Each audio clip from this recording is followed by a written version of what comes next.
কোর্টের দিকে আঙ্গুল তুলেই বলছে যে ভুয়া ভুয়া, কারণ হাইকোর্ট 2018 সালে আমাদের দীর্ঘ আন্দোলন সংগ্রামের প্রেক্ষিতে যে পরিপত্র জারি করা হয়েছিল যে কোটাই বাতিল, হাইকোর্ট সেটিকে আবার পুনর্বহালের রায় দিয়েছে। আশা করি আগামী 4 এপ্রিল আপিল বিভাগের যে এটি শুনানি হবে, আপিল বিভাগ সেখান থেকে এই রায়টি স্থগিত ঘোষণা করবে। অন্যথায় এই যে শিক্ষার্থীদের যে ক্ষোভ, শিক্ষার্থীদের যে আঙ্গুল হাইকোর্টের দিকে, সেই আঙ্গুল কিন্তু আর থামবে না, সেই আঙ্গুল কিন্তু নামবে না।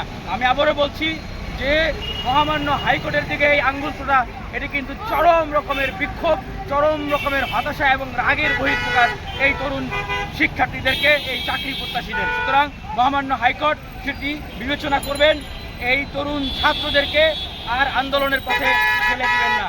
মুক্তিযোদ্ধারা আমাদের দেশের সূর্য সন্তান, তাদের সন্তানরা আমাদের দেশের সকলের সম্মানের পাত্র।